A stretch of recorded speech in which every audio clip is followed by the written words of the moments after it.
Hi, everyone. Welcome to today's Sales Power in Less Than an Hour, where we have Mr. Nick Rundlett.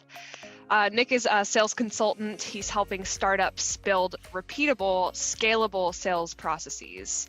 He's also a sales advisor for Praxis and the Hapday Group.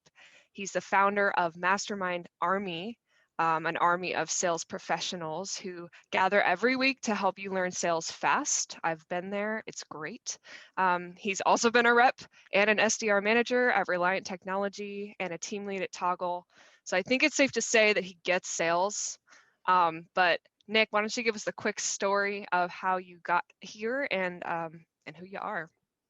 Yeah, sure. So just to comment on like getting sales. Sales is like an iterative game. You never fully get it. So I'm on the learning curve just like everyone else. But yeah, I feel like my background really started when I was in high school and I realized that if I just went to Walmart and I bought Jolly Ranchers, I could get like 300 of them for like $2 and then I could sell them for a quarter each.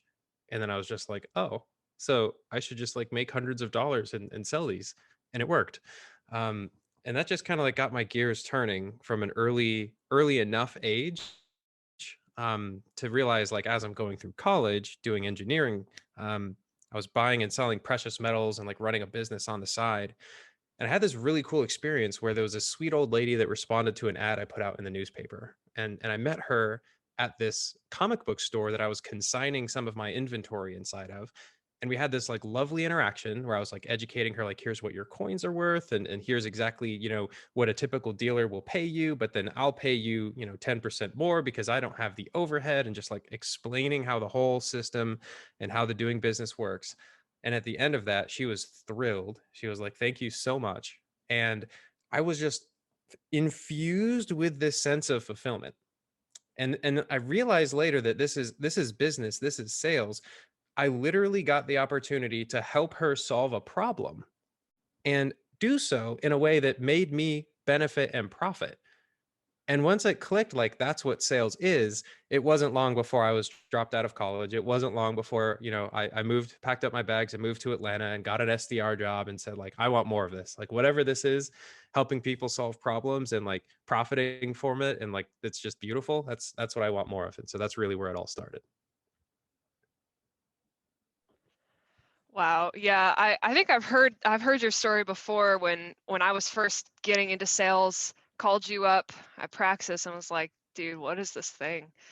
And yes, it's very inspirational because for sales beginners at least, you've got that stereotype in your head, and to hear you specifically describe it as helping people, as service, that spoke to me, like 2 years ago, whenever we had that conversation, and it continues to speak to me and many others that you help. That that is a service heart working in sales, and that's what it can be for everybody. So yeah, I love that. Oh, totally. Yeah, and thanks for saying that. And it clicks and resonates with a lot of people who hear that for the first time because there is that misconception. Because it's a popularly like reinforced thing within the broader culture. If you're in sales, you're scummy. You have a cheap plaid suit with your fucking, I don't know, baseball cap on backwards, chewing tobacco, spitting at the feet of your customers in a used car dealership. Like that's not sales. And people who operate in any band of that like type of consciousness are very unsuccessful in sales, very unsuccessful, bottom 10%. The people who rise to the top 10% and then ultimately the top 1% view sales as a game that they play against themselves to incrementally get better every single day. The more that you lift weights at the gym, the more books that you read, the more that you unpack your childhood and like heal from whatever stuff you need to heal from, the more that you go on the hero's journey of like growing as an individual and becoming a more strong and authentic and like, genuinely kind person who cares about other people genuinely. That's when success starts coming to you in sales, like in waves and waves, and then those waves, crescendo and they reach avalanches. And it's just not taught. That wasn't ever taught to me in school, that you could literally help people solve problems for a living. You think problem solving has to take place in the calculator. No, like face to face human interaction is where some of the most important problems in the world get solved. And so, yeah, like once I realized that, it clicked, and it's an important message to get out there. Nick, I love the philosophy behind that. And speaking of like teaching, I think one of the most important things on a sales call is tone. Mhm. That's something I didn't learn in previous sales jobs, but have now realized the importance of it. So, could you kind of explain how does tone just overall affect a call? Oh, totally. Yeah. Like so I don't know the exact stats, but just like a rough heuristic you can work off of is if you can't see someone's face, then 80% of all the meaning that you convey, not just at a conscious level, but at a subconscious level to the prospect, is going to come through in the tone of your voice. The content is going to be 20% of the meaning that you convey.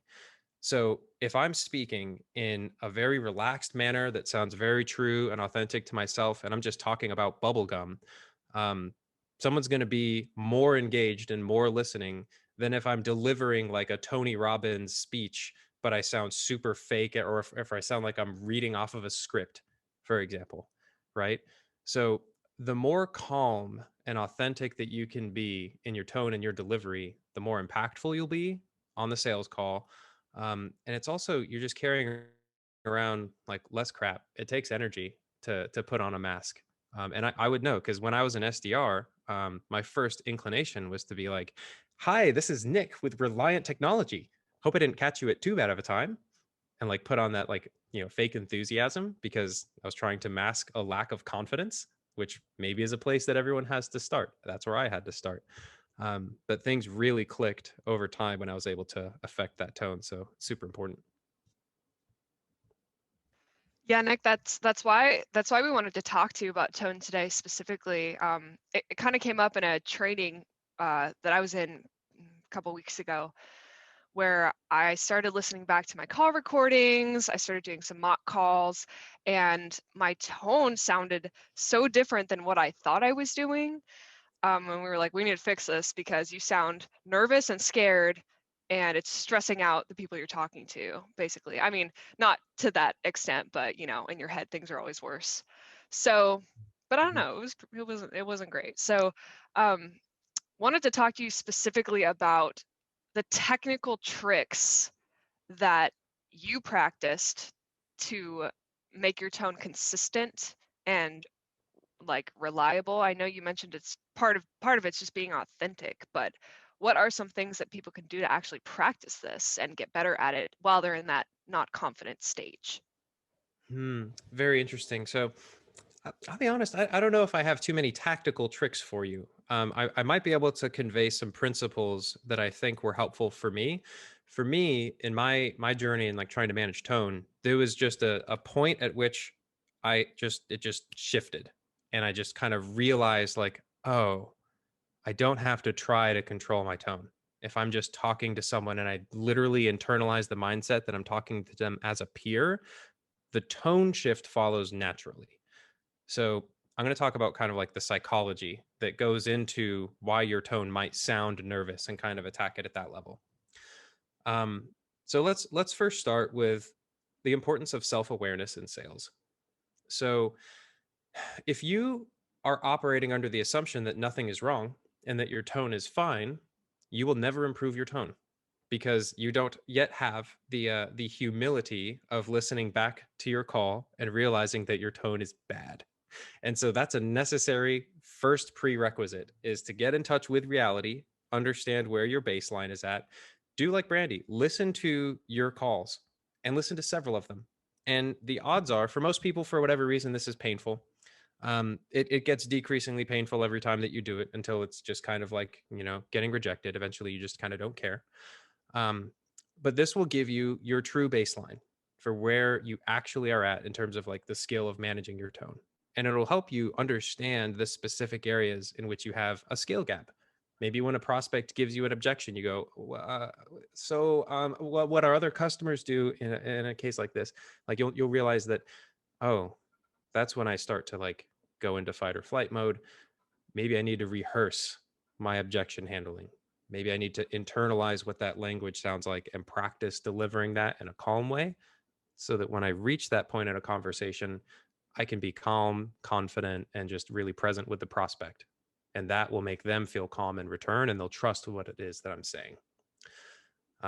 So that's kind of like the overall beginning of your journey of improving your tone, is start cultivating more self-awareness. The way you do that is you actually listen to your calls and you mark down the points at which you notice that you start to stumble in whatever ways that you're stumbling, and you come up with a plan to fix those specific issues. And in many cases, doing role plays, or just like, I love like you doing just like mock cold calls, but like specifically intentionally trying to fix the issue and then listening back to that. That's brilliant. I love that. So secondly, there's an internalization that once you make it, I think it really permanently sets you up to be successful at every point in your sales career, regardless of if you're an SDR or a VP of sales. And that's to stop viewing prospects as intimidating business figures. Start viewing them as peers who you have the opportunity to help solve a problem. As soon as you make that shift, you don't fear the title, like the arbitrary chief in front of like the rest of their identity.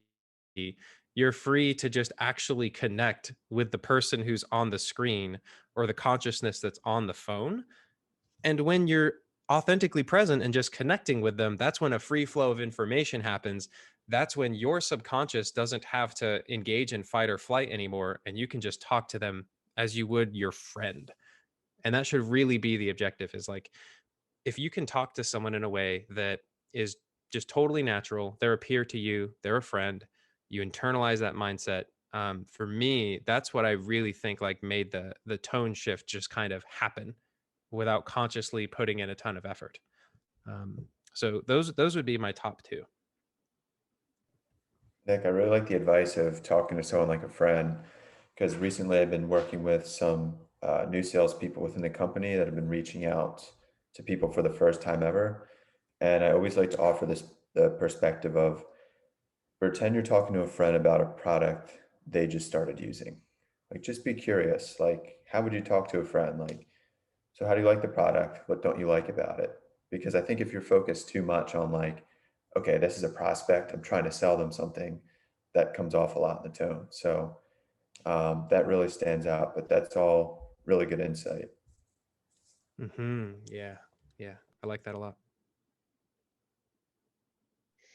Yeah, I was gonna say it reminds me too of something I was thinking about, that it's so small, but it makes all the difference for me and my confidence on calls, is when I can see a picture of the person I'm talking to. It kind of helps take away the scary big name, I'm calling a CIO, this guy knows so much more than me, and makes it just a conversation with a person, because they're usually smiling in their LinkedIn photo, and I can sort of trick myself into imagining I'm there with them in a room. That's something I found to be really useful these past couple of weeks. Yeah, I like that too. I mean, ultimately, what we're trying to drive at is just humanizing our prospects. You know, when we become fearful, as I was as an SDR, of like chief information officer, we're like placing an abstraction layer on top of who they actually are as a person. And because we're placing that layer on top, our subconscious is like intimidated by that layer. But that layer has nothing to do with reality. Like, it's not who they are. Like, they're just a biped walking around on planet Earth and like eating food and doing business. You know? So like tapping into that in whatever ways, like I'm looking at their smiling LinkedIn profile, or, you know, I'm just internalizing like peer. They are my peer. They are not special. They're just like me. They went to bed at 9 p.m. yesterday. Yep, they're human. That's it. That brings up a question that I'd love to hear your experience on personally. How do you reconcile it feels like a cognitive dissonance between this is a person and those constant rejections of like, now's not a good time, I'm busy, call me back, they don't answer, all those kinds of different styles of you're not worth my time. Like, how do you reconcile that and continue to try to add value, even though you keep hearing this one side of the conversation, maybe more than the yes? I feel like that a lot of that has to do with the expectations that you place on yourself when you go into a call. Um, if I expect that 100% of people should like be ready and eager to talk to me as I'm interrupting their busy day, then I'm going to feel horrible in sales every single day. If I set my expectations up to something that might be more realistic and say, look, every 4 or 5 no's that I get, I'm likely to get a yes. At that point, it's a lot easier to weather the storm of rejections, knowing that, oh, this is just part of the math. Like 80% of the time, if I'm calling someone who's incredibly busy, it's not going to be a great time and they're not going to be willing to start a conversation just then. And like the more sales acumen you develop and you build, you can decrease that percentage to 66% of the time. But even if you're like a master tier god, it's probably never going to be a coin flip, you know? So going into it with the right expectations is like the very first thing. Um, yeah. What was the second part of that, or is there a second part? No, I think that answers it. Mm-hmm. Okay. Yeah, that's so interesting. I've never considered the expectation going into the call. Well, I guess the second half of that was how did you come to learn that? I think I just kind of like realized intuitively after making a lot of calls, like, huh, it seems like when I call in the mornings, I get a good connect rate. And even when I get a good connect rate, I can only book like a third of the people that I actually start a conversation with. And like part of that's not my fault, part of it's bad fit. Part of them are probably opportunities for me to grow, and I can listen back to those calls. Um, I seem to be wasting my time by calling like from 10 a.m. through 3 p.m. Everyone's busy, and I only like book 10% of the people that I actually am able to connect with. And then things seem to pick back up after 3 p.m. So just like realizing that, it made it a lot easier to really like set the expectation internally. Like, okay, so if I pick up the phone with someone, um, 2/3 or more of the time, it's just not going to work out, and that's okay. It just means I need to pick up the phone more. And if I do, I make more money. So I'll just do it. It's that easy. Sorry, Andrew, I've been blabbing and taking all the questions. What do you got, my friend? No, it's all good. I don't know. So I want to know like what kind of advice you would give to a new salesperson, just thinking back to how you started with selling candy for a quarter. I know you've been doing this for a long time. So let's say someone who maybe they're late teens, early 20s, decided like, okay, I want to go down the sales route now. If there's just one piece of advice you give them, or more than one, like what would you tell them? Yeah, there's a couple. So a lot of people are in a position where they're considering like, man, I just got out of college, or I'm thinking of like maybe not doing college. Like, what am I going to do with my life? I would encourage you to consider sales strongly, because sales is something where you're not just learning how to force products down people's throats. What you're fundamentally doing is like how to understand the core principles of human psychology and how to influence people to take certain actions. And you can use that power for very good for the rest of your life. It's not an inherently manipulative skill set in order to like, take on. So let's give the example of like, you're 20 years old, you go into sales, you get 2 years of sales experience, you decide it's not for you. You want to become a computer programmer. Well, guess what? Now you know how to sell yourself to get a raise.